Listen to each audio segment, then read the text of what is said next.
My name is Felaverta Clark Estrada, and this is my baby sister Molly. We were a year apart in school, and we took our first airplane flight from Pelican, actually, on a Grumman Goose. We landed in Sitka, and we landed at Standard Oil Dock because there was no turnaround or any other place to land back in them days. Although the turnaround, I think, came out a couple of years later. It was there. Mm-hmm. Anyhow, we landed at Standard Oil Dock, and we got escorted up to Sheldon Jackson and showed us our digs. One of the strange things I remember about first coming here, of course, the lawn, because, you know, when you were raised on a fishing boat, you didn't have a lawn, so what was that yucky stuff. But anyway, I was put over there in, what the heck is the name of that building? HMH? Yeah, HMH building, because I was a junior in high school. And after classes and after dinner, well, I didn't know anybody here except my brother, Ted. He was here a year before, actually. So Molly and I would meet out on the lawn because we didn't know anybody, so we would talk. And all the other kids thought we were boyfriend and girlfriend, and they wouldn't approach her. You remember that? I don't. That was so funny because we used to meet out there in the far corner of the grass and just sit there and catch talk. up. Yeah. It's pretty lonely. It was pretty lonely at the beginning. Yeah. So you were in. I was a sophomore.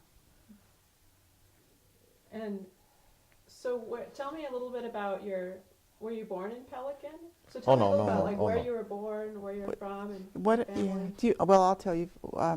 I was born at Cas Bay, Alaska, which is on Chichikov Island, on my parents' trolling boat in the middle of the fishing season.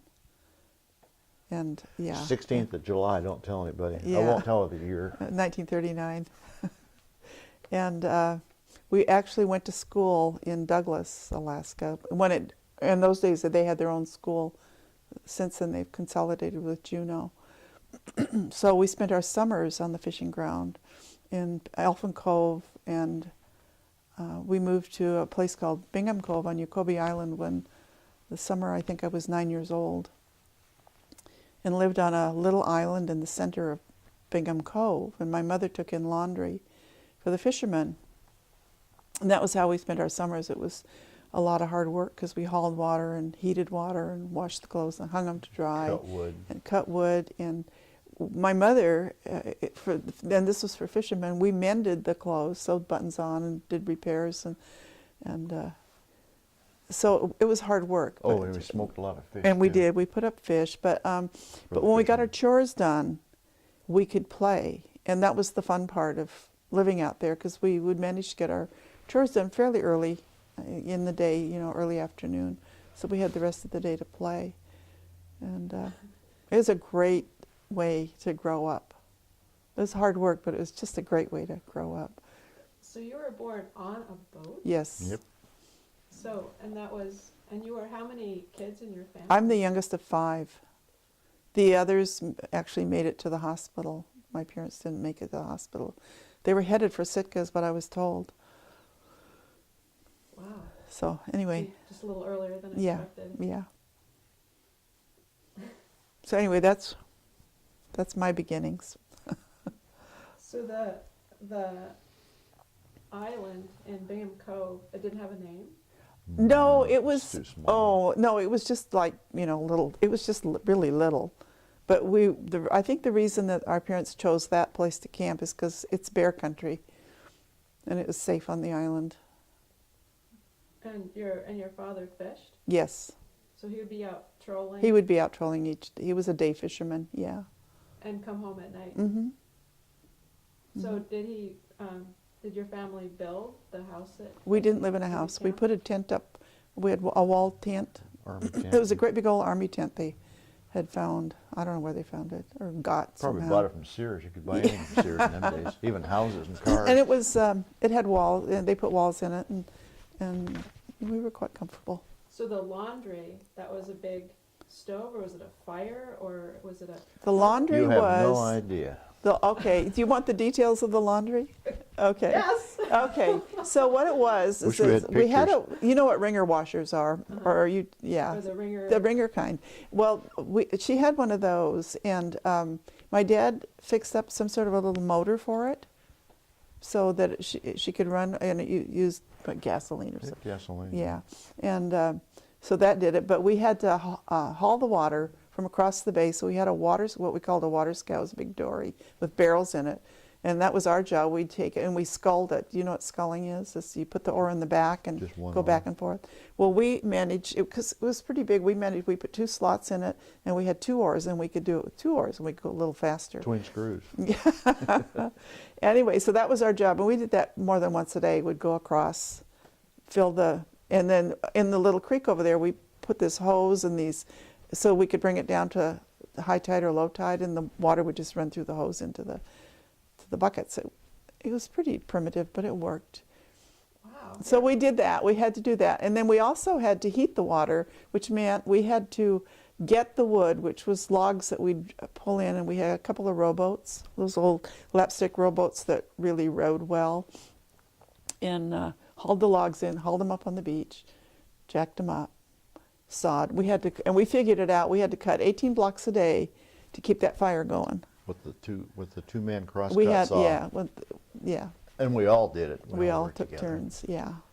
So how many boys, how many girls? 2 boys, 3 girls. It was 2 girls, 2 boys, and then me.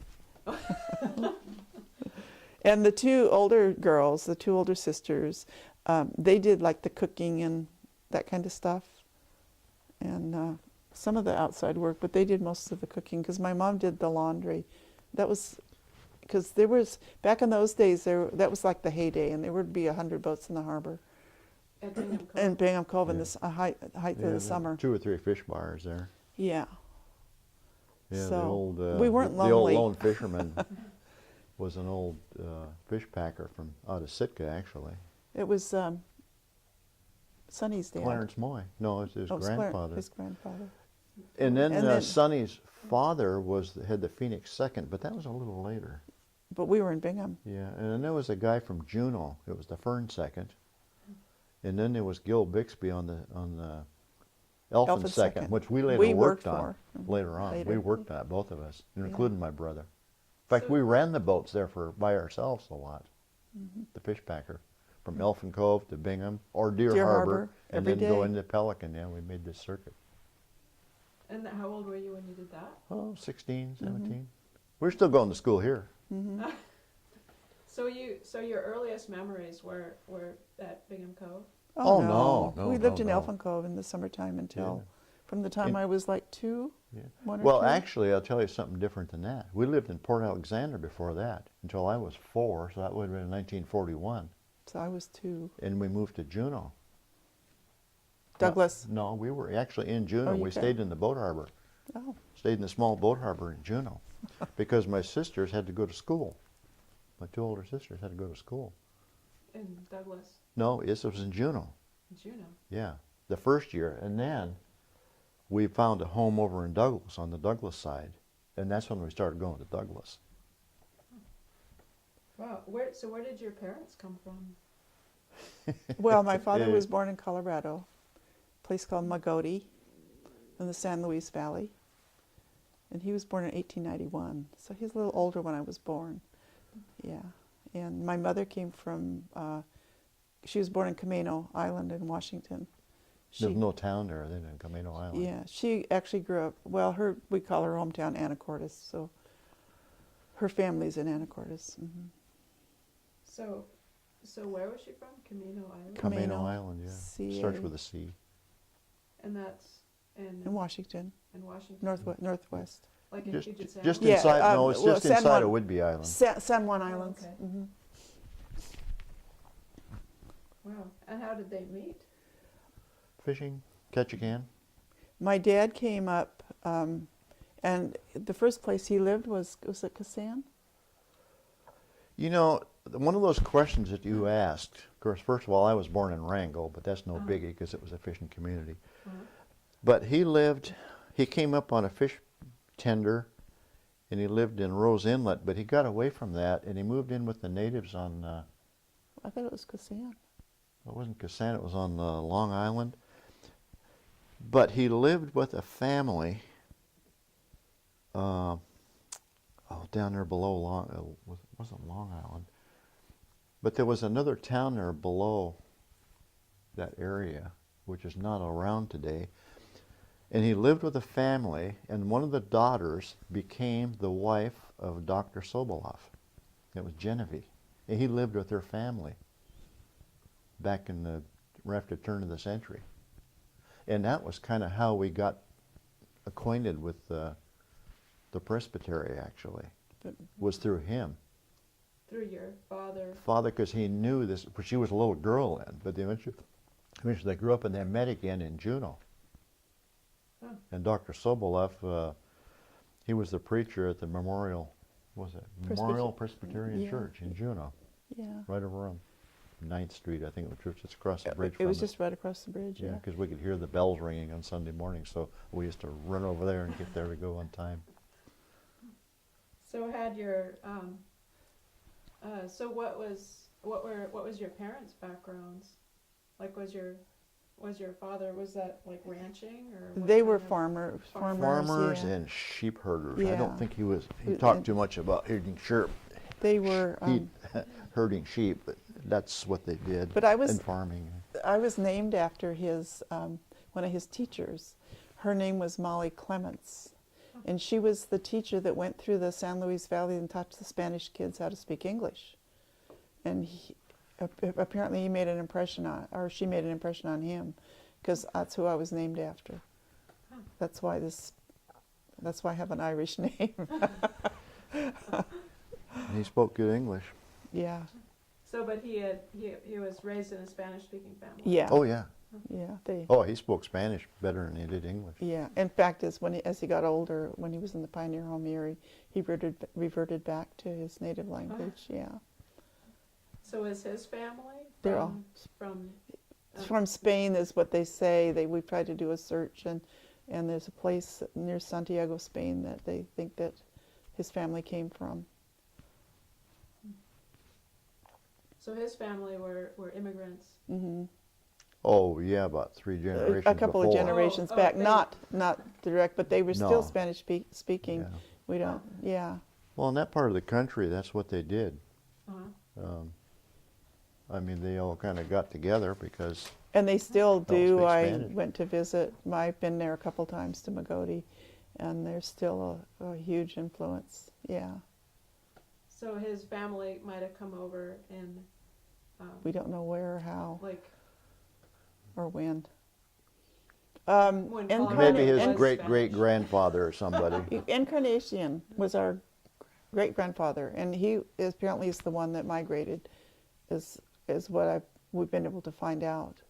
But we don't know how he came Possibly. through, because I looked at the Ellis Island that website, and typed his name in, and nothing came up. But yeah. Well, I didn't really do that much investigating. yeah, I wonder, I don't know when Colorado became American.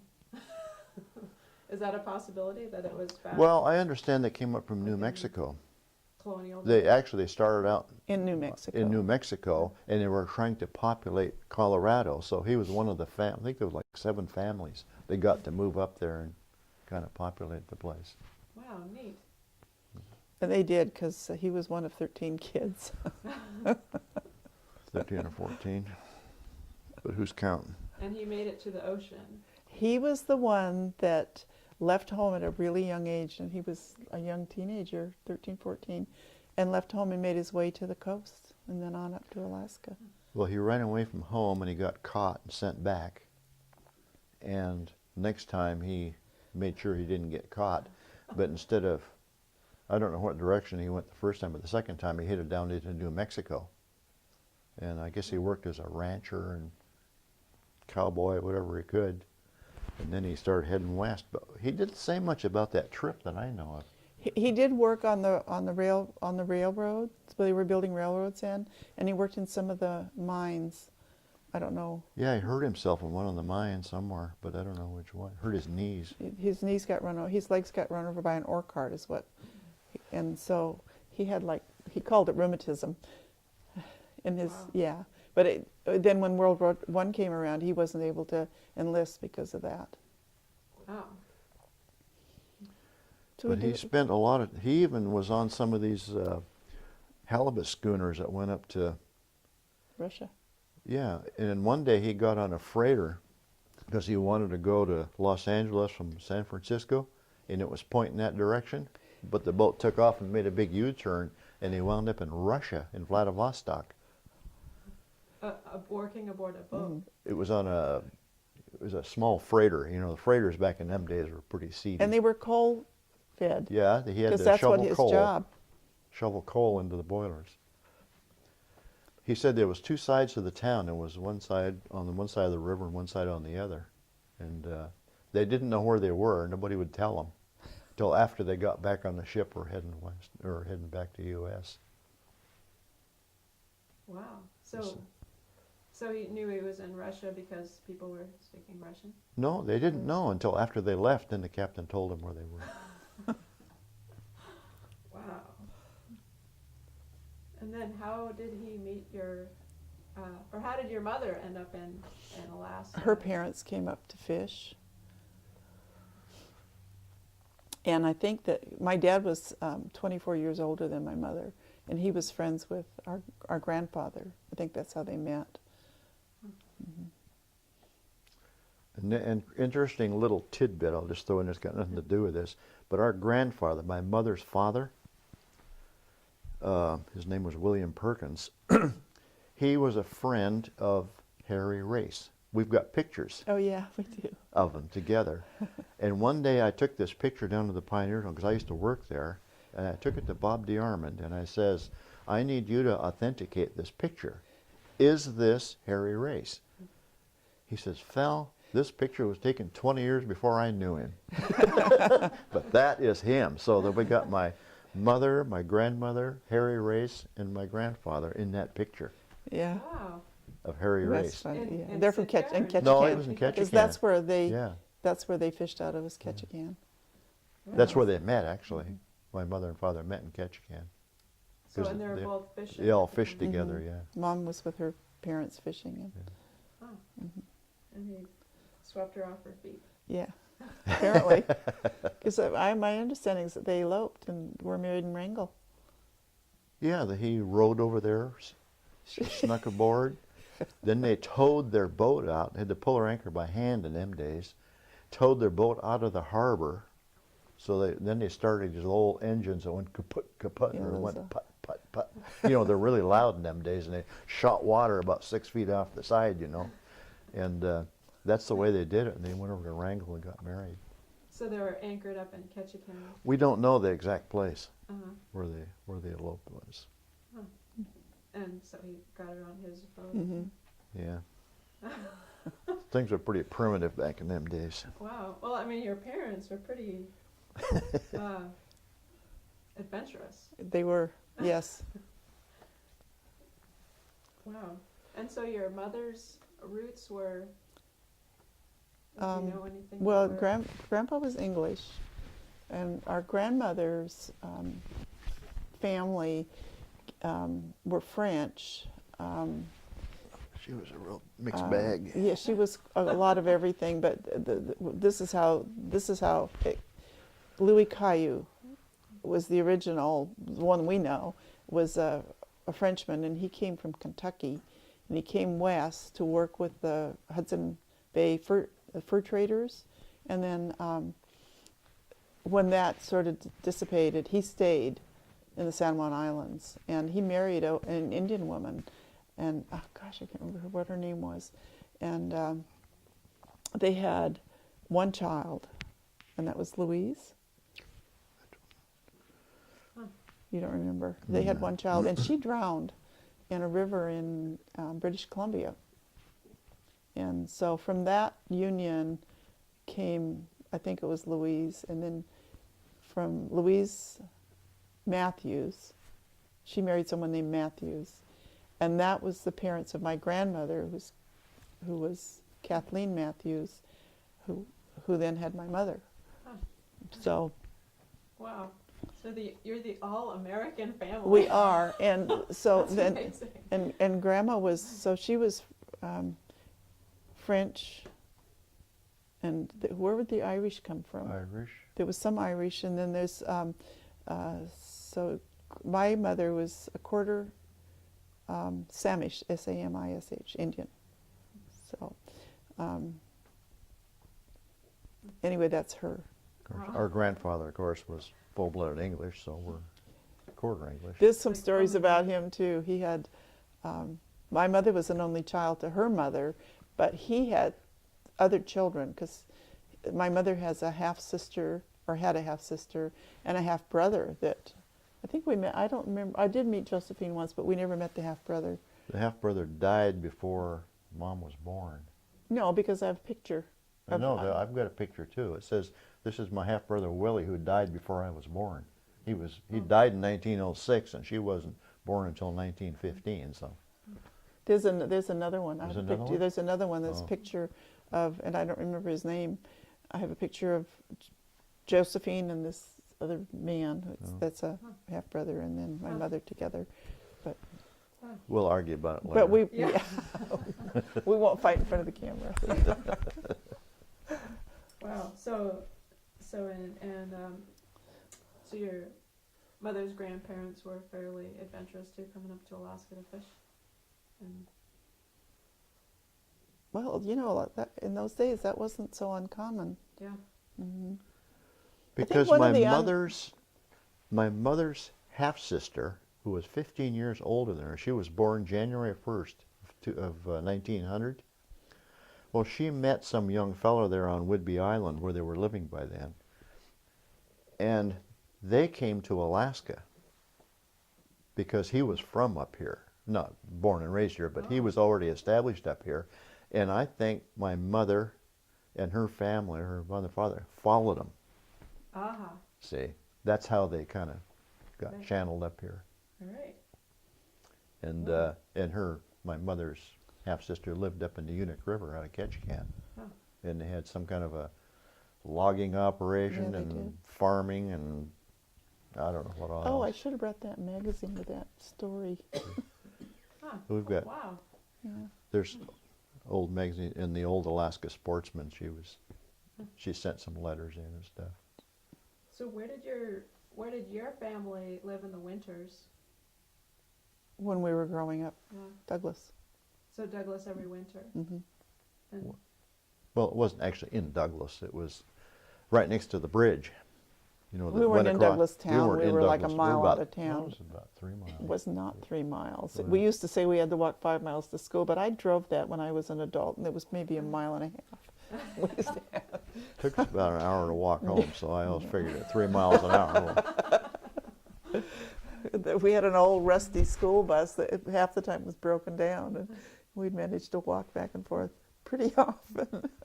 so you had access to school in high school there, Hmm. but so why do you suppose was it Dr. Sobolov's influence, do you think? I don't, Sheldon Jackson? You're getting into the gummy stuff now. Some of the stuff you may want to edit. Oh. Remember I mentioned that my brother, he was a year older, Mhm. he went to Sheldon Jackson first, and I think he was kind of looking forward to it. Now, what inspired him, I don't know. Was it his choice? I don't really, Well- I don't know. I talked to my sister yesterday. She lives in Juneau. She didn't ever go here, but we were kind of wondering about why Ted came. Well, Ted misbehaved in school at home, and I think that was one of the reasons that they wanted to send him to Sheldon Jackson. And I think maybe it was Mr. Sobolov that helped them find, Yeah, we just don't know. but we don't know. So it might have been for the discipline. Well, yeah, they were having some problems with him. Yeah, I always thought he was just the adventurous type, but I He- really he- don't know. He wasn't that bad. Yeah, it was. No, he wasn't that bad. But he did play hooky and things like that, which just we weren't allowed to There do ain't that. much to do in Douglas for playing hooky. But he did. Yeah, Yeah. but I remember So I it was took in- him 5 years to get through high yeah, school. Yeah, I remember in Yeah. in Elfin Cove. So we were all in Elfin Cove then before school started, and we were working with the fish packer. And I remember the SJS the second had picking up kids. That's the way they did it in them days. They'd go to Haines and Skagway or wherever they were from and go to Hoona. Well, they had to make a side trip to Elfin Cove. To pick you guys up. Well, To pick pick up up Ted. Ted. Oh. Because we were in Elfin Cove, and they pulled into the fish scow there where we were working on the fish packer, the Elfin Second. So the SGS the second came in there, and we all got together and visited, and you know, met the crew on the boat, some of the other kids and whatnot. So you were. I was still in Elephant Cove then. So you were like 14, or. Well, when I'd Ted be was, older than that. you would have been going into your sophomore year, so 15. Yeah. Mm-hmm. Well, no, I wasn't really a year born behind, but I graduated when I was 18 in May, but my birthday was on the 29th of May. So I turned 19 right then. See, so I don't know if I was a year behind or, you know, it just depends how you look at it, because your birthdays can screw up everything. Right. You know how that goes. And especially when you're living all over. Yeah. So I don't know how old it was. I could probably count it out, but who Yeah. cares? Or I was just gonna. So you were running a fish scow, or Working on it. Well, working on the aboard fish scow, yeah. as a teenager. Mm-hmm. Yeah. Well, they had the fish scow in Elephant Cove, and then we had the fish packer. So we all switched around. I mean, we just, one time I cut my finger and had to go to Pelican. So my brother, he came in to unload ice and gather up fish and whatnot, and we switched jobs. And so he stayed on a fish scow, and I went into Pelican, and the nurse over in Pelican took a big hat. This thing was swelled up so big, you can imagine. And she pulled his hat pin out of there. Her name was Alice Kendall. And she stuck it in there. Oh, all this pus and stuff. Oh, that was going to die. Talk about hurt. And it was all wrapped up there like this, you know, and big bandage on it. I got off work for half a day. Yeah. That's about all, because it was back to work again. So it was you and your brother and your older sisters were working with your mom, or? The girls, the two older girls, Willow didn't stay out there that much. She worked for the Delia. Lesher family. Delia did. I can't remember because They, you know, the boys got jobs as deckhands when you were about 12, right? I figure around 14. No, really? Okay. Yeah. But not on your dad's Not, boat. No. no, on just He didn't different. want to share what money he made.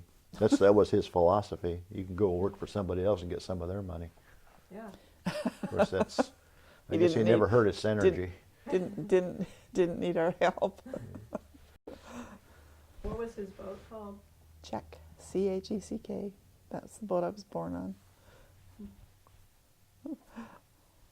So your older sisters were working different places? No, they stayed on the island. Willow actually spent some summers in Juneau taking care of the Lesher kids. Remember? Oh. Yeah. And So Delia went to work for a bank, but that was when after she was out of graduated from high school, Uh-huh. and then she didn't come out anymore. Uh-huh. Yeah, so your older brother paved the way. To come over here? Yeah. And we don't know why we got sent over here. Well, I can only guess. You know, we had our own money, and if I remember correctly, it cost like $300 a year Yeah, it was. to attend SJ. Yeah. Well, we had $300 of our own money, and my guess is that it was cheaper for us to live here than it was for my folks to support us. But I don't really know. I they think it could have been just to get us out of the house, because. And the other thing it was, the Douglas School closed, and I think that may have had a big part of it. My dad didn't want us going to the Juneau School District. You would have graduated before it closed. Not me, Yeah, no. I would have. Well, The first year was the year I graduated. The next year, we'll fight it out later. Yeah. So what year did you come over? Fall of '54. Fall of '54, yeah, September '54. So do you have any like expectations of what? I'm more interested in the airplane ride, because It that was was- a new thing for us. It was. We had never. If you've read, I don't know if you read that thing that I sent or not, but it was. It was a whole different culture for us. It was the first time that I had ever. Well, I had spent some time away from home, but it was just, you know, we were taken out of our home and sent to a strange school, completely strangers. And a lot of the kids here were from the smaller, you know, the villages, Cake and Hoona and Heidelberg. And Yeah, Kasihan. where we were from, a bigger town. And not that it was that much bigger, but it was a different culture. We weren't used to the Indian culture. We hadn't been around a lot of that. And So it was strange and a little scary, and it was just a, I don't know, I was 14, 15. Yeah, And I wasn't happy about it. It was, and then you get pulled out of the school that you'd gone to all your life, where that's where all your friends were and everything. It was, can't be happy about it. We were kids, and but it was just, to us, it was just a school. It was a place to get through high school, and. So you didn't have any thoughts of just like, no way, I'm going back home? Oh no, there was no choice. No, we understood that. So how was it? So you came over from Pelican? And We flew, yeah. Well, that's where the plane left from. We didn't have plane service in Elfin Cove. So big city. Well, it was Pelican called Pelican City that time. Yeah, That's the name of it. It was called and Pelican Elfin City. Cove was the small town, and Pelican was the big town. Elfin Cove had 2 stores, and Pelican just had the one big general store, but they had like they had a restaurant. But that was the center of fishing at the time. Pelican That was built where the for cold that. storage was. That's what it was That's built for. what they built it for. Yeah. So, Wake up. So so you felt like there was a lot of native culture here, or it was just the other kids? It's just what they. It was predominantly. It was what they knew. They knew what they knew, and Yeah. we weren't familiar. Because one of the questions that they would ask me is like, "What are you?" And I didn't know what they wanted to know. I really didn't. And it wasn't that we had. It wasn't scary. It was just we were just unknown. It was just unknown to us, and we grew up with all kinds of people in our lives, but our parents didn't identify. They weren't identified by their nationality or their color. It was just our friends. We had, so we didn't. That was just something that I didn't know. I'd never heard of Tlingit. I'd never heard the word Haida. I'd never heard those words, and so I didn't know. So that really was. It was, and so the kids they were pretty cruel. They were? Yeah. They didn't accept me. I didn't know how to handle it. It was hard to make friends. Like what kind of things did they do? Just exclude you? Yeah, pretty much. That sounds really brutal. Do you think that affected you, like later, having that? Or how long did that Well, I made friends after a while. And, like after that first semester? It always takes a while for anybody to make new friends. Becky Gilmat was a gal from Pelican that I met here, and we became good friends. And Helen Ricardo, who I had known since I was a little kid, but we were acquainted but not friends. And she wasn't here the first year, but I think she came the second year. And then there was Esther Hinkle, who you were good friends Yeah, with but in I Douglas. didn't. But I didn't even know that. What was she? She had dark skin too. I had dark skin. I didn't know what she was. She was just a friend, and she was here. Yeah, that helped. But yeah, it was hard to make friends. So I didn't know anybody at that time. But I So don't we were remember- best friends. Well, Wow. I didn't notice any difficulties about the prejudice part, but they did seem to be a little bit clannish, because you got to remember you had people from Campbell and Nome, and then you had the Clinkets and the Haidas, and they seemed to get along. Like Is- people from one particular place. But you Yeah. know, like after school, naturally your friends would be the ones that came from your hometown. We didn't have anybody from, well, you said Esther. Esther She was Hinkle. only here 1 year.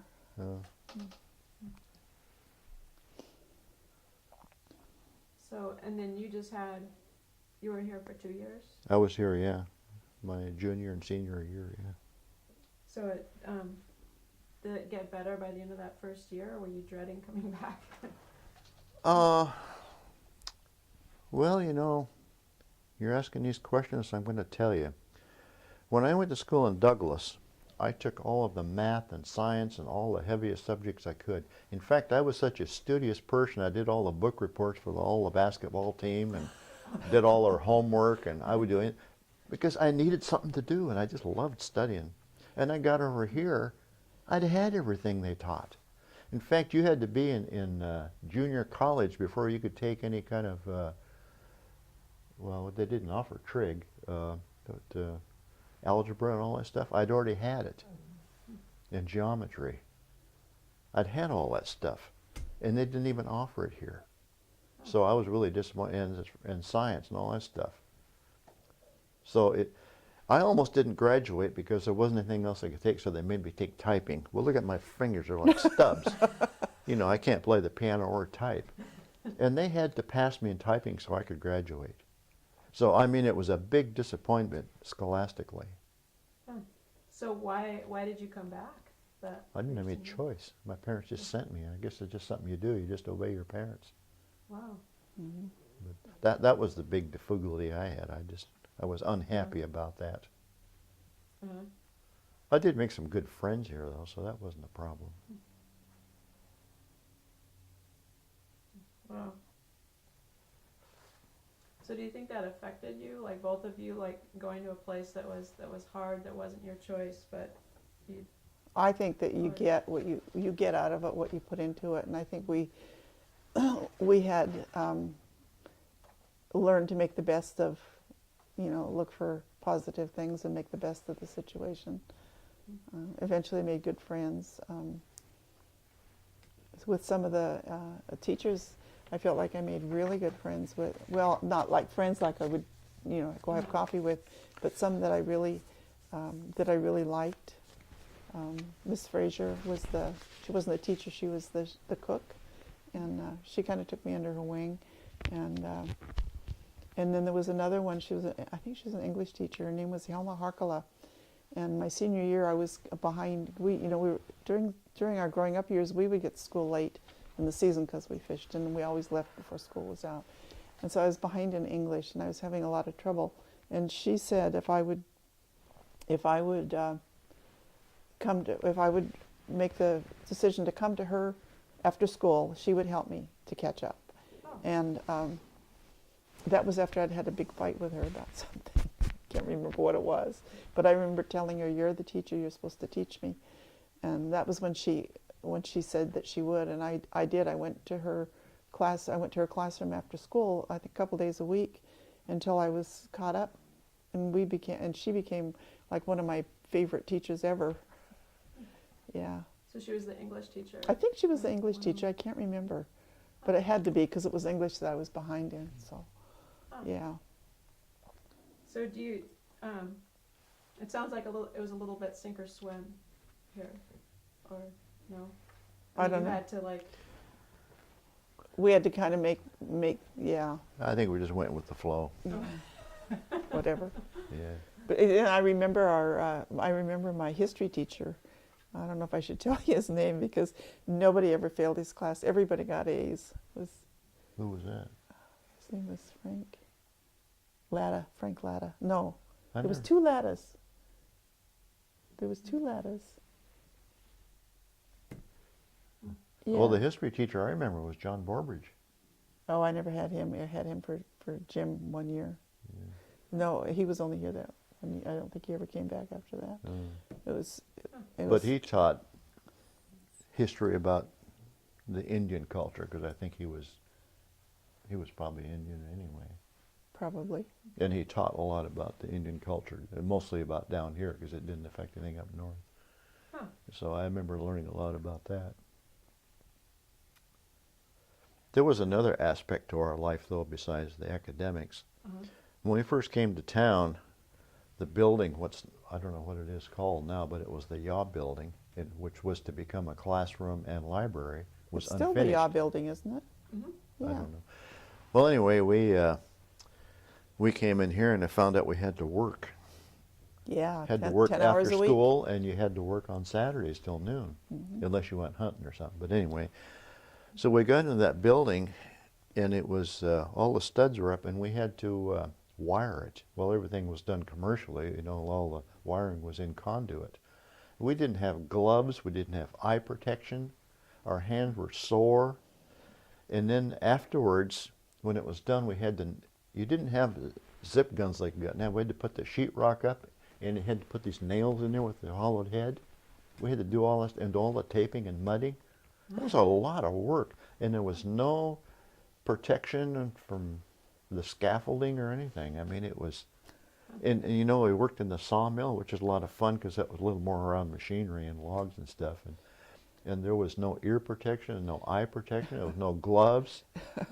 You never heard a word about walk out for logs. You know, they roll, they could get hurt. There was none of that. You never heard a word. We had to work in the laundry, which was kind of fun. We had to take turns firing the boiler. We didn't have much instructions for that even, just if the fire goes out, relight it. That was the boys' jobs. The girls worked in the kitchen or the laundry. That was our two choices. But there was nothing on safety that I can remember. So how did that, at the time though, because you had been crewing on tender since the age of 12, like did it strike you at the time, like, wow, you know, this is not good? Or no, we were taught to work. Looking back now, I think work was natural to us. I mean, my Our folks parents. really worked. We just worked, and it was just the thing to do. Even today I'm that way. I do anything. It's just built in. It was something that our whole family. We'd have was never taught. thought about it. We were that's just what we did. There was no question. Yeah. But So you'll never work was- catch me out working in the still- yard planting flowers or mowing lawns. Never mowed a lawn I in do my that. life. so the like your perspective now, thinking, you know, you got these kids working with no gloves or eye protection. That's looking back at this point, or did that strike you at the time that they should have had gloves? Nothing. So at the time you didn't really. It was No. just, We just this is did how it. it is. Yeah. Yeah. But you know, having worked in an industry for many years, and being on the safety committee, and you know, having people tell you, you know, you need to take care of yourself and look out for accidents and look out for others. That's something that didn't come natural to me. You just did your job and went home and ate and went to bed. And so. But now there's so much. Now I'm very It's careful. much better though. It's better now. Oh yeah. Very careful about that. Right. Make things- sure people are safe, whether they're kids or adults, or your camera lady don't fall over asleep there again. So. Oh dear. Are you okay? Yeah.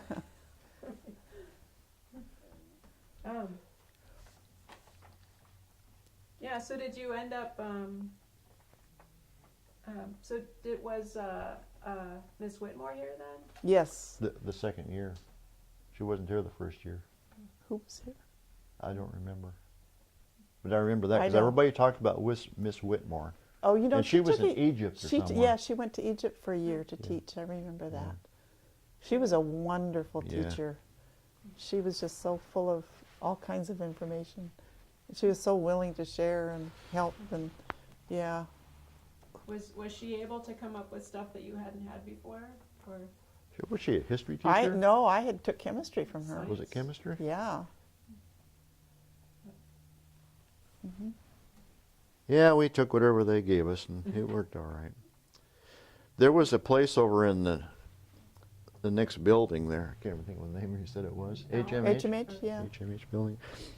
And they had a North Siberia and a South Siberia, and it was up on the third floor. And that was where my first room was, up in North Siberia, so it was on the north side of the building. But anyway, there was 4 of us up there, and it was a big space, so we had lots of room. And of course, it was cold, you know. But anyway, one day we were working out here in the store. We had to unload the truck and all that stuff. And one day we got this bright idea that they were unloading these cases of candy. And one of the guys slipped a case of jelly beans behind some of them drums that were sitting back there in the corner in this alcove. And then later on at night snuck over there and got him, so we brought him over there. And Oh my gosh. well, there's a lot of candy in that thing, and we ate jelly beans there for quite a while. And he had them locked up in his thing down in his foot locker. Thieves. And one day he got called out of class, and then another Uh-oh. one, and another one. And finally, they called me in and asked, my. what do you know about these jelly beans? And being the good guy that I am, well, we had some jelly beans. They was really curious how we got them and snuck through them. I told them how we went about doing it. But each one of us had to pay for that case of jelly beans, so they got 4 times their money back. Wow. So how did they figure it out? Uh, Or- I can't remember how they figured it out. There must have been a case of jelly beans missing off. Well, of there it. was a case of jelly beans missing, yeah, because the inventory didn't show up.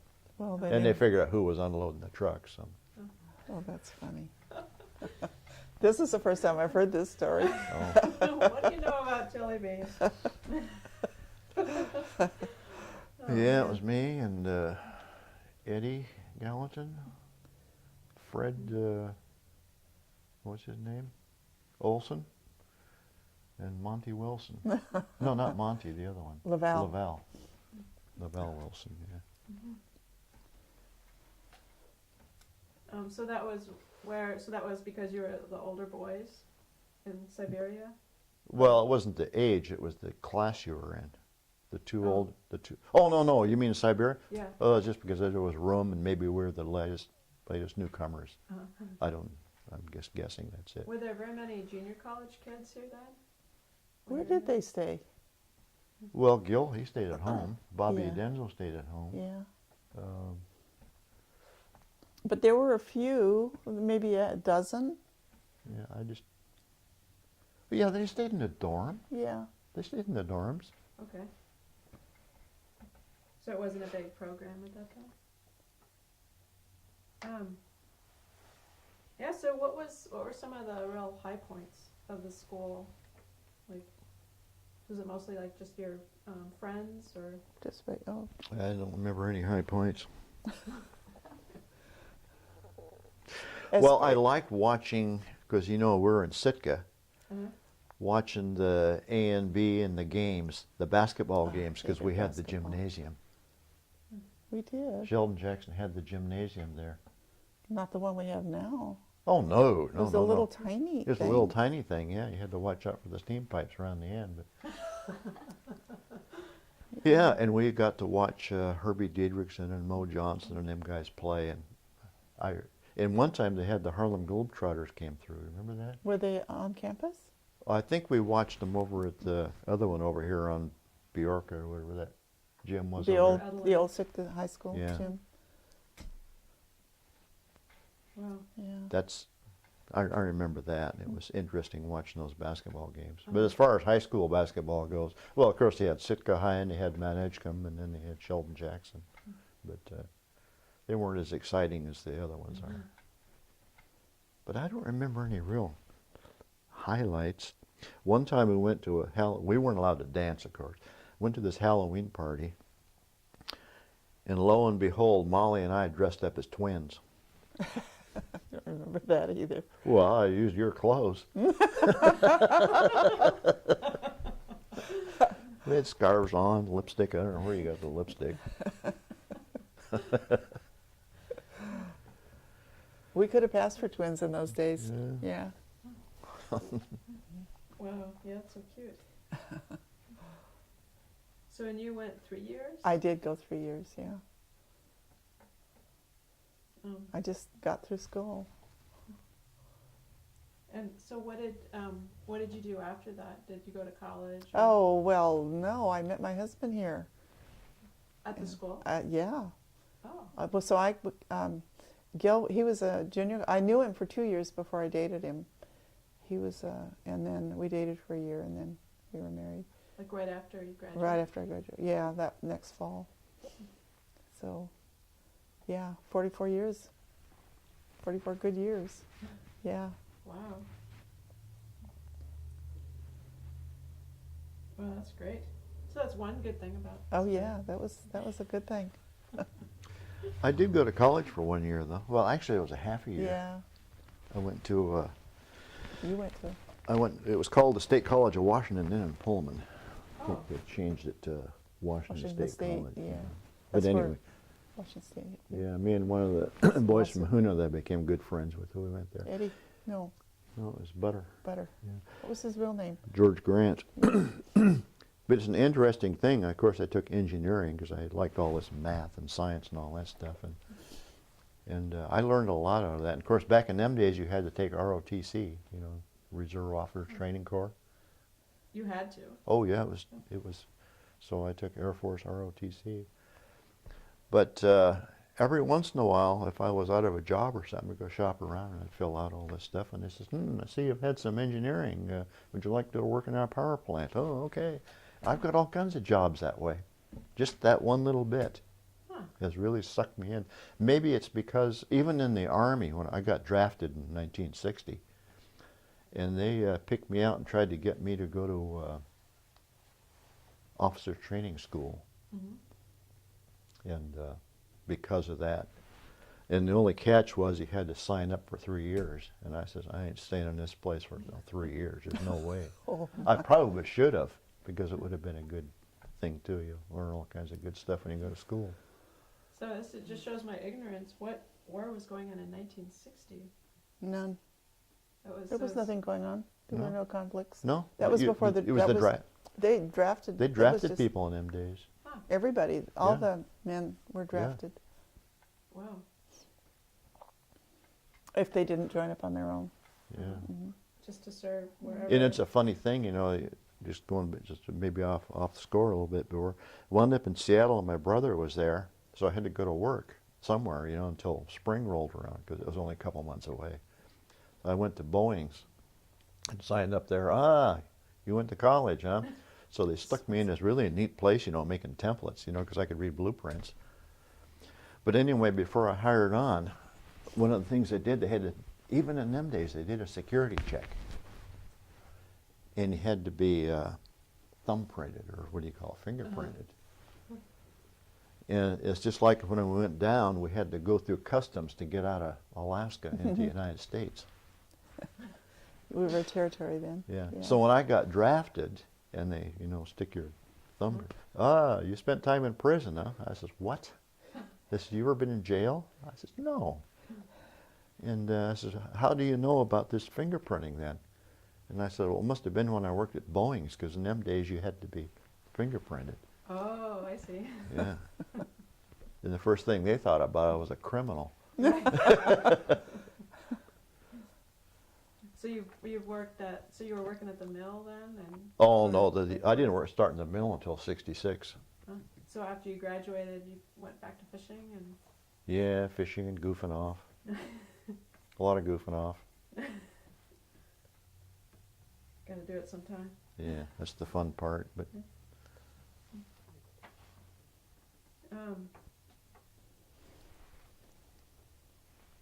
yeah, and then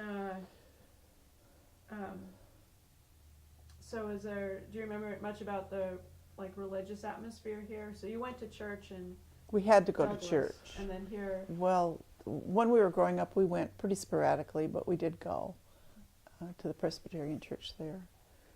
And here we had that was one of the things that was in the contract, that we would attend church. So we did. didn't they have what they call chapel in the We morning? had chapel every morning in the Allen Auditorium after breakfast. And that was like 15 minutes.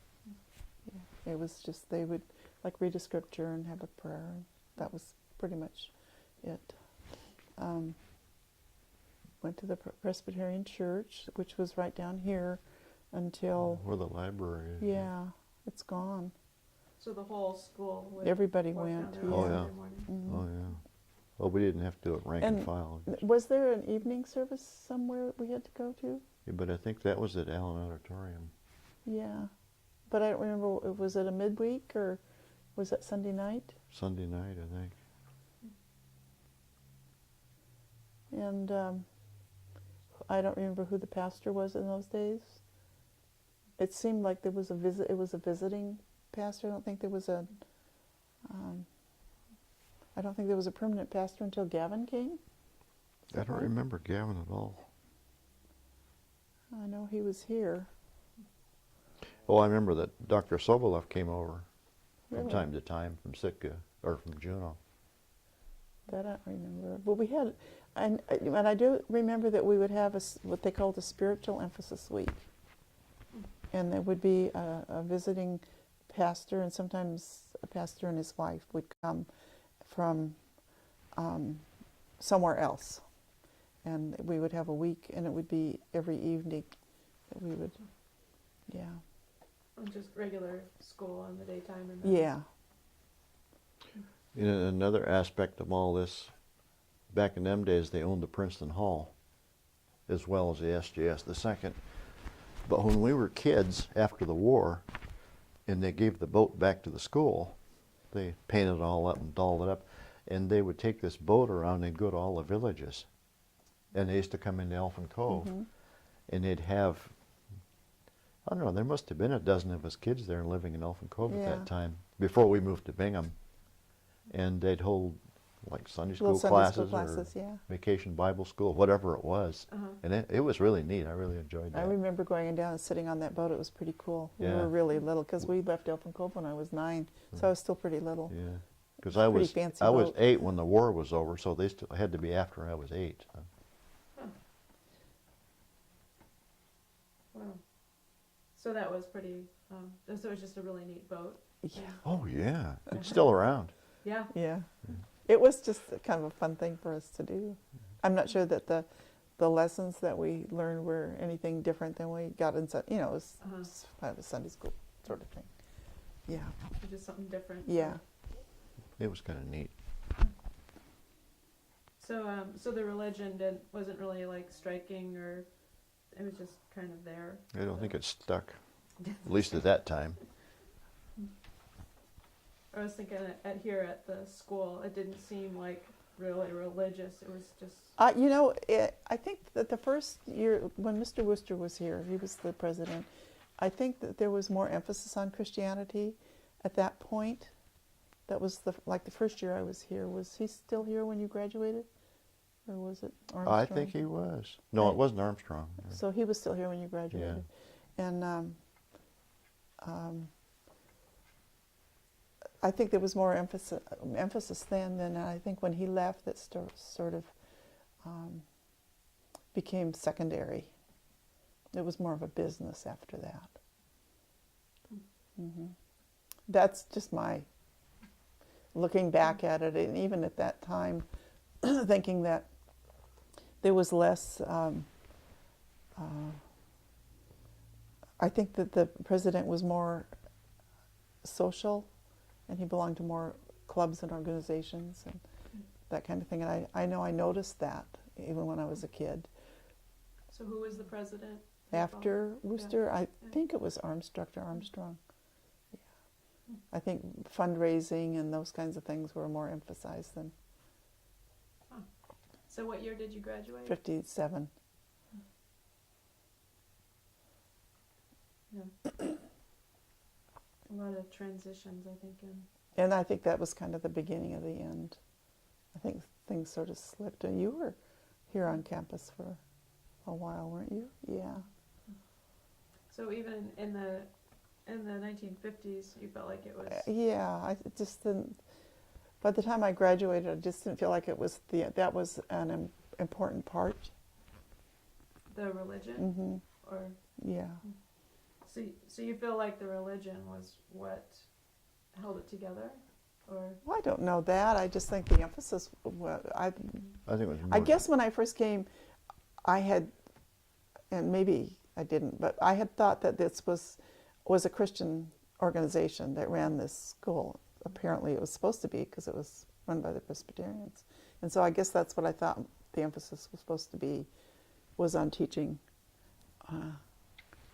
the kids how to become Christians, or what that was all about. But I think that became secondary.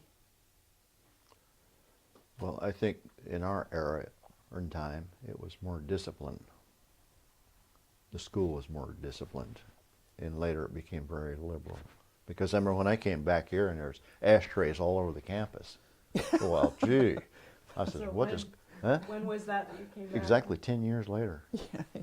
Huh. They came back here and, man, this can't be the same campus I was on. Because I very definitely against smoking, always have been.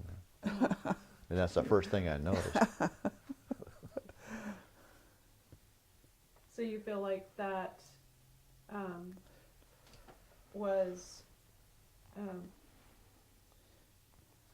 when they lost the religious emphasis, there just wasn't anything there to take its place, to give it a reason to be, or. Well, as far as the demise, I think that everything has its lifespan.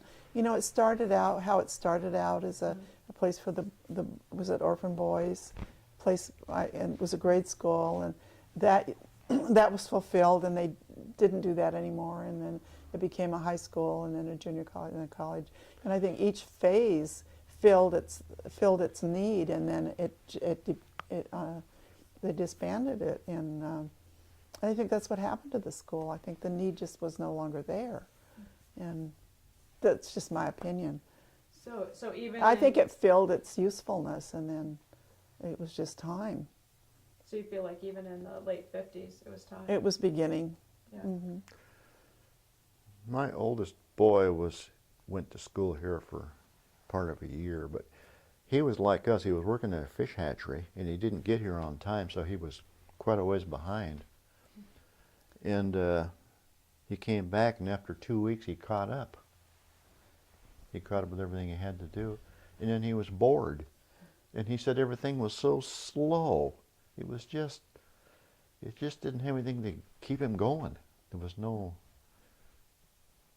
I don't know, there's no objective, I guess, really there to motivate him, keep going. So he quit. He said that it seemed like it was geared for slow learners. That was kind of the words he used, but I don't know if that's really true or not. I think it was always open admission. So I think there was some of those for people who weren't necessarily, able to go to a regular or another college. Okay. But, so did he go somewhere else, or? Yeah, he went down south and went to Portland, but that's another story. Yeah. Something different. Yeah, and that had been your experience too, that it wasn't real. I don't know. I mean, this is just what I hear say, so that's not really concrete. But I've heard in the past and different times that the school was geared for slow learners, and that's probably not a very nice thing to say, but that's what I've heard. Or that was its reputation, or yeah, I mean what you hear, whatever. Yeah. Mm-hmm. Yeah. And I don't know what they mean by that. I'd have to guess. Yeah. Because people that are out of a village somewhere, they've got a lot of catching up to do. I mean, they're just not used to the society or anything. They're from a village, so maybe that's why they wanted to get them ingrained into the society. Yeah, so it might not be so much slow learners as people that have had Just opportunities. Yeah, different previous. opportunities. Yeah. different lifestyle.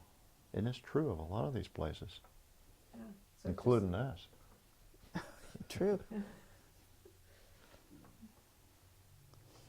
Yeah, because that was probably kind of unusual you guys coming from a town where there was actually a high school.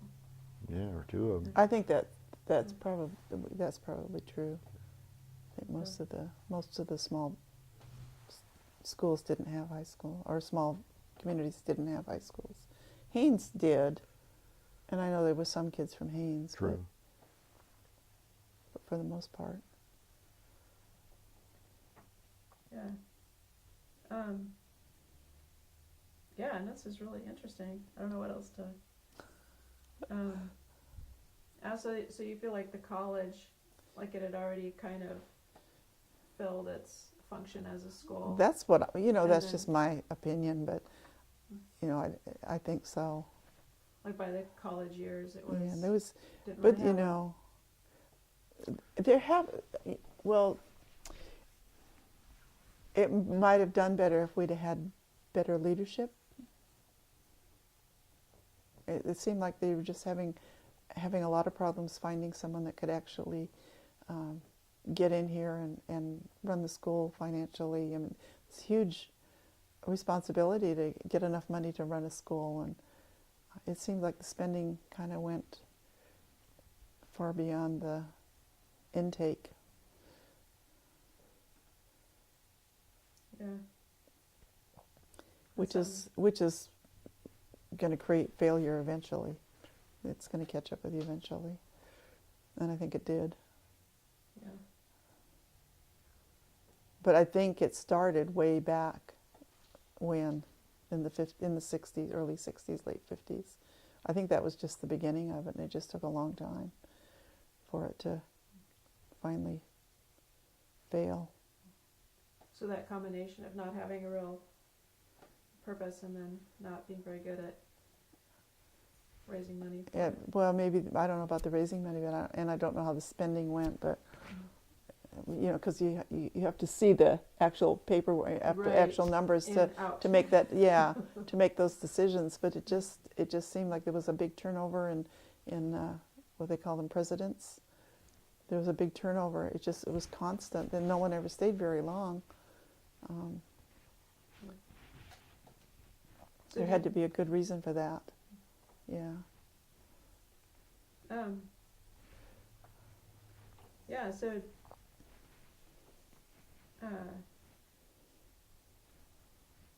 let's see. Not sure what else to ask. Yeah, so I guess how do you feel like your experience here changed you? Like your time here. At Sheldon Jackson. Yeah.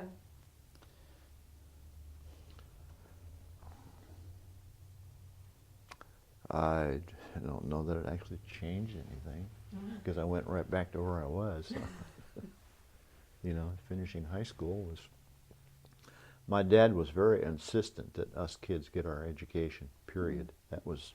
High school. Yeah, whereas my mother never, ever went to school, period. Never. Huh. And our dad went to school through the 3rd or 4th Yeah, grade. something like that. Yeah. The farm kids, you know, once they... Yeah, he did good in school, I think. He was, yeah. Huh. So your mother never even went to grade Never, school? Never went to school never at went to all. school. But she was not... She was not illiterate. she was really bright. She taught herself to play instruments. She was very musical. She could play anything. She could probably read music before she knew how to read. She was, if she had gone to school, she would have, she was really bright. She just didn't have the opportunity to go to school. So so did she not really have an opinion on whether you kids went to school? Oh yeah, or- she wanted us to all graduate from high school, and that was, they just insisted on that, both of our parents. Yeah. So we did, and none of us have graduated from high school or from college, but we've all had some. I've done a couple of 2-year programs, and I don't know what you've done. I've gone to all kinds of different classes, you know, Yeah. on my different jobs, but I actually went to college for one semester. And our sister Willow, I know she did a couple year programs, a couple of different times, but none of us have graduated. You know, you just kind of do. I was never a career-minded person. I was mostly a parent. that was my life. So how many kids do you have? I have 3. I did go and take an apprenticeship, though, In at the mill. I was an instrument mechanic. It was a 4.5-year program. You know, you work as you learn, and then you get your journeyman status. So there was a lot of wonderful things I learned, because the mill had really talented people. You know, with engineers and plumbers and electricians and other instrument people and mechanics, and you had to work with all of them. And I tell you, it's really an education. I could go out and get a job just about anywhere, anytime. And I found out that to be true a lot. I've been offered jobs all over the place. So it pays. If you can't go to college, go to a trade school. I wonder how much that's changed with technology, or I mean, Trade with schools? electronics. Well, yeah, it's changed a lot because of the computer. Uh-huh. But there's other training involved besides Uh-huh. this computer stuff. I mean, that's Right. there's other things to learn. I mean, you learn how to do things right in the mechanics trade. You can't just go sledgehammering everything apart, Yeah. welding them back together. That's not it. There's more to it than that.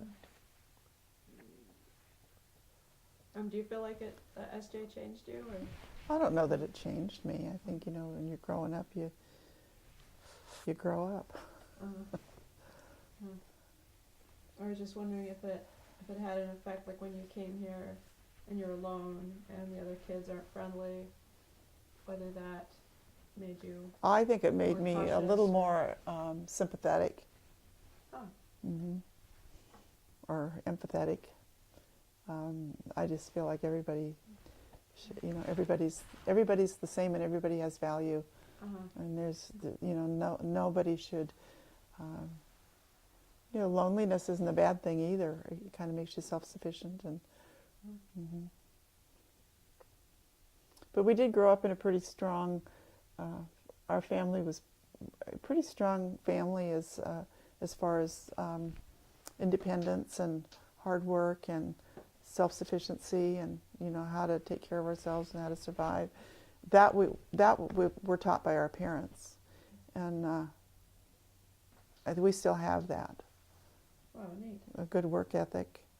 Well, I think we taught our kids good work ethic. A couple of them anyway. And, Cut wood and carry water. yeah. That was something I was going to ask on the laundry on the island. So what did you boil water in? Big tubs, those big. On a fire? Yeah. Well, there was a couple Or- different ways. Like a brick? Well, there was brick. No. Forget Or, about I mean, bricks. How? We, Yeah, we had What's two the different ways fire of in? doing it. We had one of them was we had a stand there and put a wash tub on and build a fire under it. yeah. But later on we had a gasoline burner, We did. and we had this tank of gas. We had to pump it up with air, like a blowtorch, In Bingham? Yeah. We did. And we had this copper boiler. It was oval-shaped round boilers. They stood about this long and I about don't so remember high. this. I think that was in a dream you had. No. I remember it very well. And we set this thing on there, and then we lit it off and burned it with that.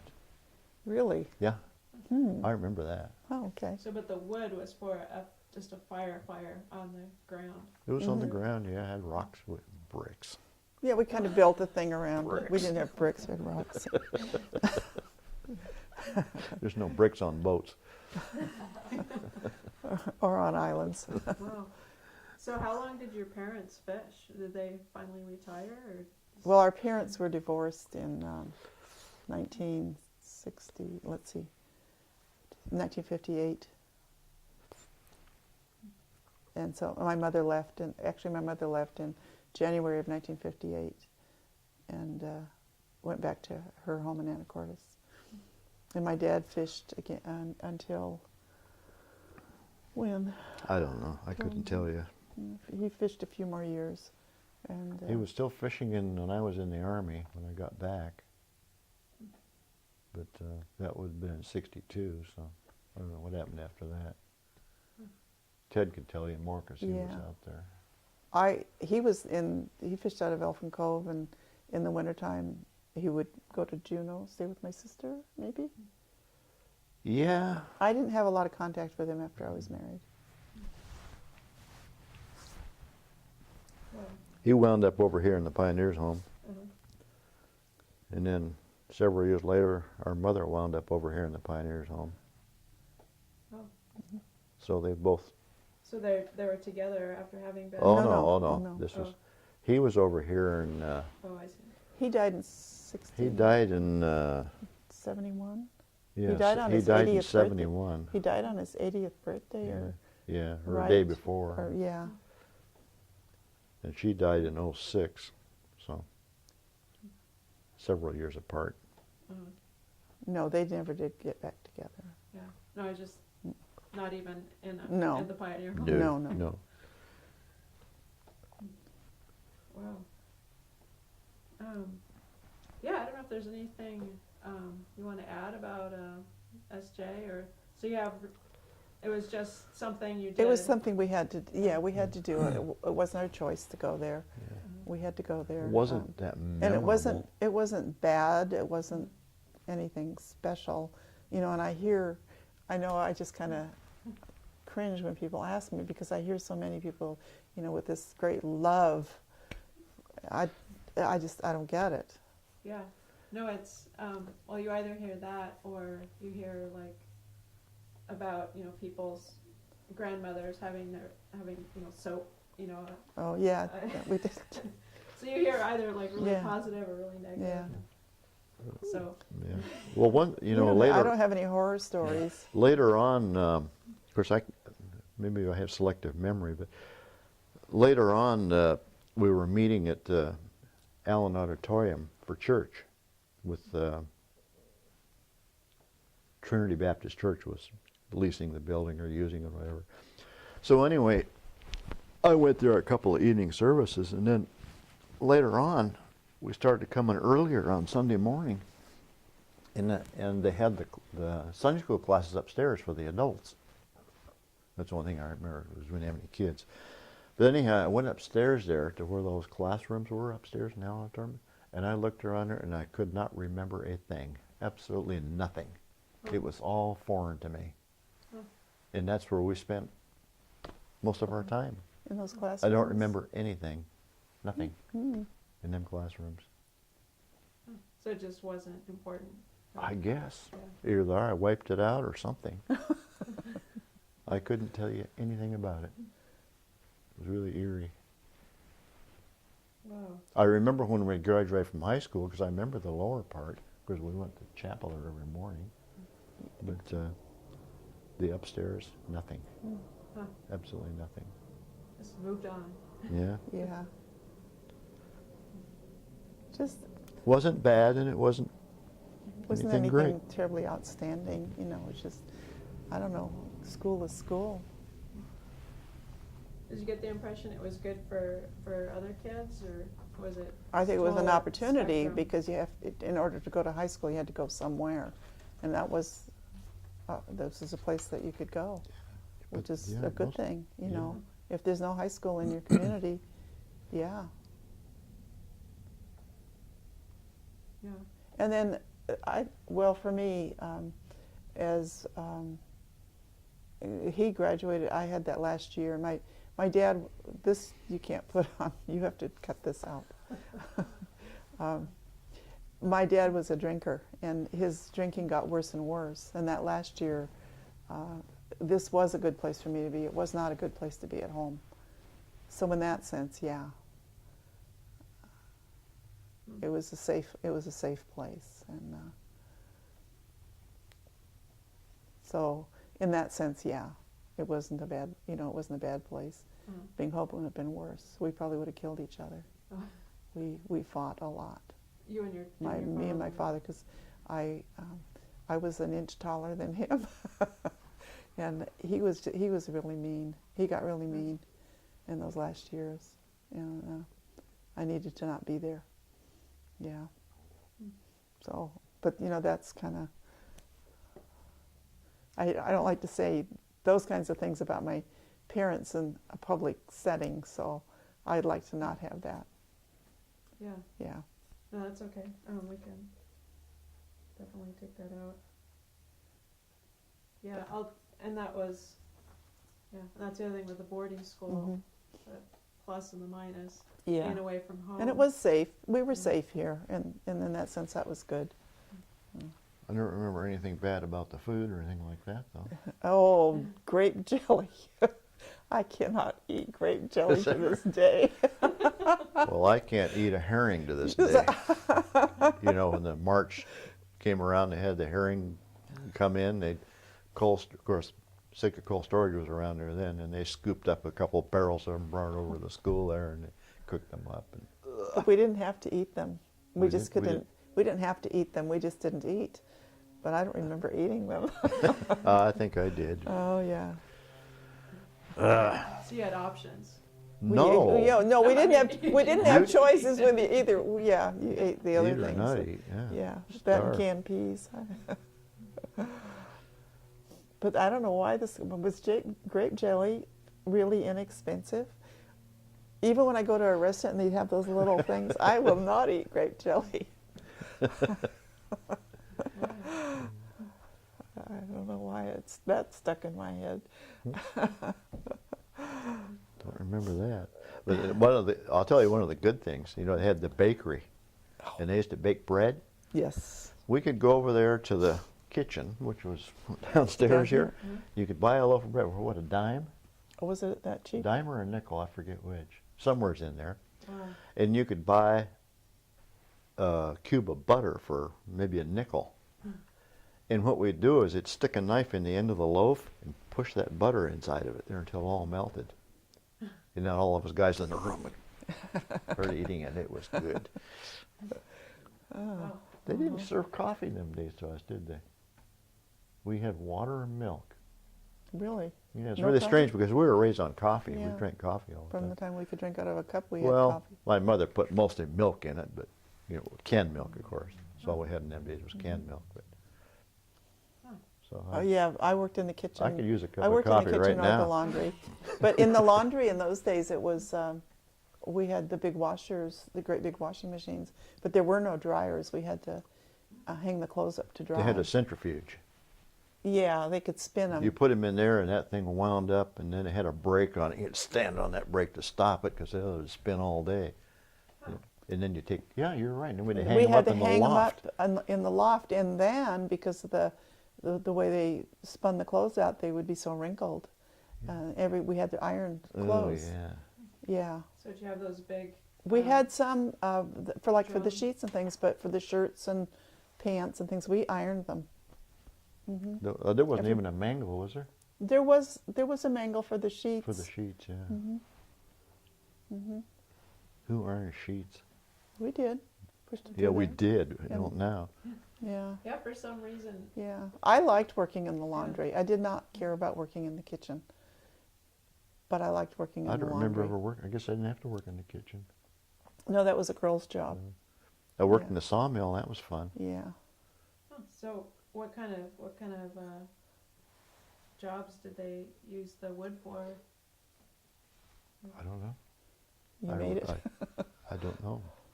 Maybe they sold it. I have no idea. What was the Sage building in those days? School building. What was in there? Well, the big thing I remember was the Pelton wheel, because the Pelton wheel was vertical. It wasn't horizontal like like some of them. You know the difference between the generators standing up to the shafts are vertical. Okay. Well, that's the way this is. So the water ran down the bottom, and above it was a generator. Uh-huh. Well, the flume, especially this time of year, you got sticks and branches and leaves and deer hides, you name it, came through there, and when anything didn't get through it went through the screen. So every once in a while, the thing would slow down and wouldn't run, so they had to shut it down. Well, the door on it was really small, so guess who got to go inside that thing and clean it out? The small guys. That was me.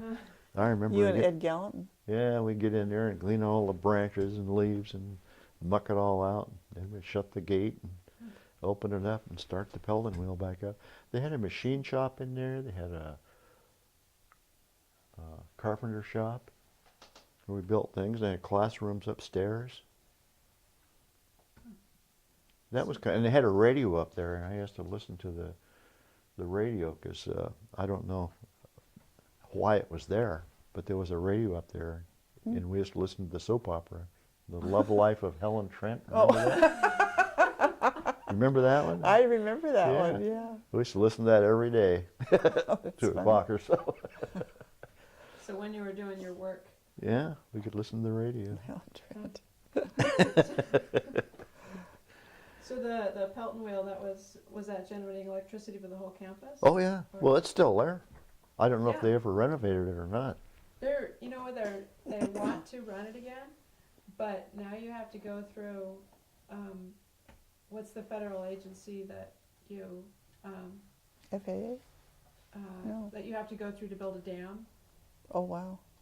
Corps of Army Engineers. Well, No, no, it's- they're not in charge of It's that. like the energy, Department of Energy or something Oh. like that. Yeah, but it's already built. Exactly. But they're Well, I not think under- they should have kept it up originally. They should never let it go to pot. Especially now that things are, be useful, yeah. Yeah, it would Yeah. be, wouldn't it? yeah. One of the teachers built a boat out behind the door, and I remember who it was now. Hmm. Out on the back side of the building there. Oh, who was that? They used black tar. Yeah, I don't remember what his name was. He's the one that had the wooden leg. Yeah. Oh gosh, what was his name? We bought our property from him. Oh, George. yeah, George. What was his last name? Oh my gosh, they were the neatest people. They talk about adventurous. Tell you another odd thing that happened. You know, of course, we were pretty much isolated up there where we lived, but there's an infirmary down here somewhere. I didn't know what it was then. And anyway, I got shingles. I was Oh. 17 years old. Oh, And it started on my stomach, and it went around the left side, and my back clear to my spine. And I didn't know what it was. And finally, I must have went and told somebody because it was really itching.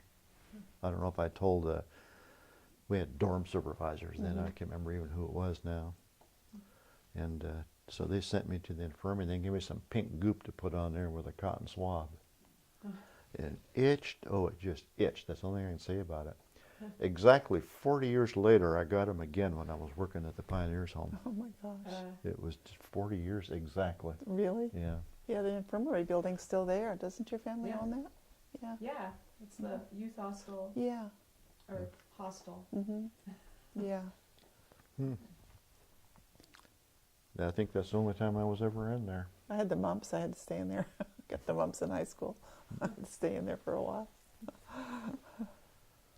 Miss Winans was the nurse back in those days.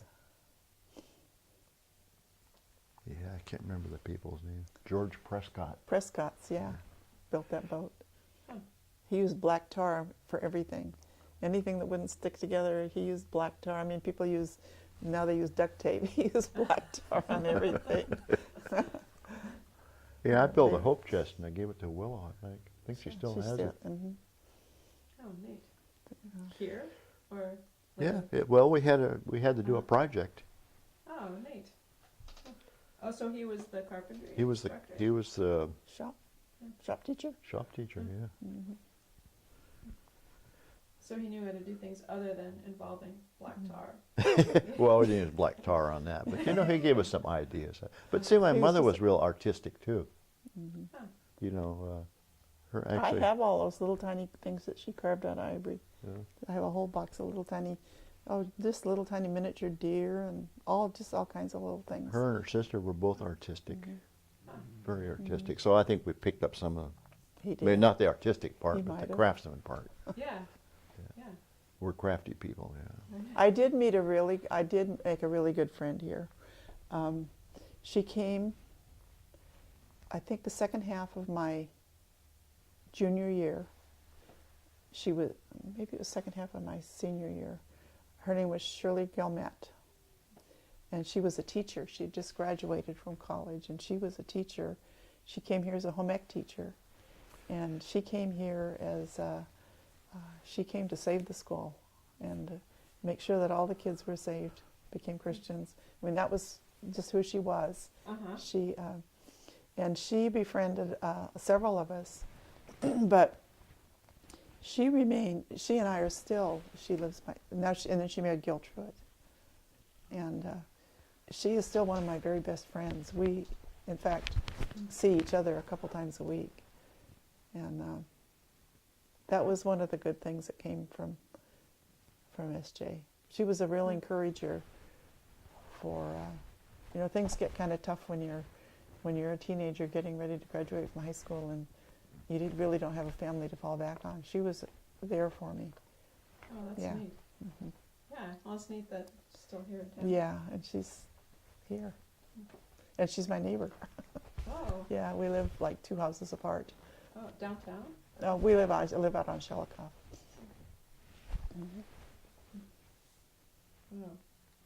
Oh.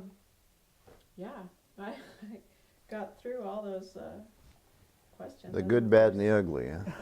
Good, bad, and the ugly. Yeah. No, and it's neat because we were looking for different perspectives too, because we don't want to only be talking to the people who are, because it was a big school. There's thousands of kids. And, That went through here. yeah, just getting a fuller picture. Mm-hmm. Yeah. So very valuable. Yeah, and I imagine they have the same thing going over on Edgecombe though, because that was, although that school's still going. Well, it's a state school now, though. It's Yeah, it was changed. a government school then, yeah. Yeah, so it's changed. Yeah. But it is a good school. Two of my grandkids have gone there. Huh. Kyle graduated from there, and Ricky's a senior. All right. Mm-hmm. Yeah.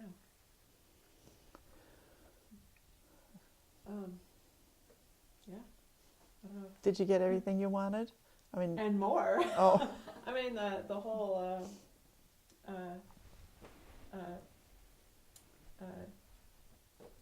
working, cutting wood and hauling water. oh. We had a kind of a fun life. Our life was a little different than a lot of people's, but to me it was a real fun way to grow up. It was hard work, but it was fun. I think, like I said, we learned good work ethic, and we weren't afraid to just do things, or be a little adventurous in our life. I can see how that works now, because when the Jews conquered the Canaan land, the ones that didn't get killed had to carry water and cut wood. And I remember that so distinctly. That's what slaves do. But I think it was fun. It was a good way to live. It was good. We had a good growing up Yeah, we session. did. Wow. SJ was just another part of it. Wow. Well, Back that's in them great. days, it was called Sheldon Jackson Junior College. That's what it was called It when we was. started here. Yeah. Oh. And before that, it was SJS, and then it Yeah. became, I don't know what it is now. Well, it's nothing now. Well, Sheldon Yeah. Jackson College. Well, or now I think they. Is the name actually Fine Arts? Yeah, or they wanted to keep the name, or the trustees did. Mhm. Yeah, they wanted to keep the Sheldon Jackson in there. So it's I think they call it the Sheldon Jackson Fine Arts Campus Oh, okay. because it's a fine arts camp. Mm-hmm. One of the guys that I was in North Siberia with, Eddie Gallatin, we are still friends, and I visited with him last summer. Where does he live now? He lives in Anacortes. Small world. Yeah. Yeah. We became very good friends, and he used to come up here fishing. Huh. So I kept in contact with him when we were down there last summer. Well, not this summer, but last year. We got together, visited. Well, that's neat. Yeah. So a handful of good friends, and so is he from Southeast? Actually, it's from Kasan. Wow.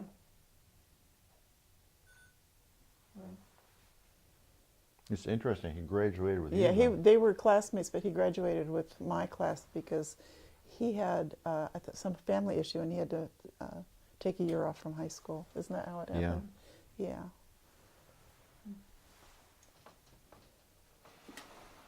Yeah. Well, neat. Yeah. And what do you have any opinion on the campus now?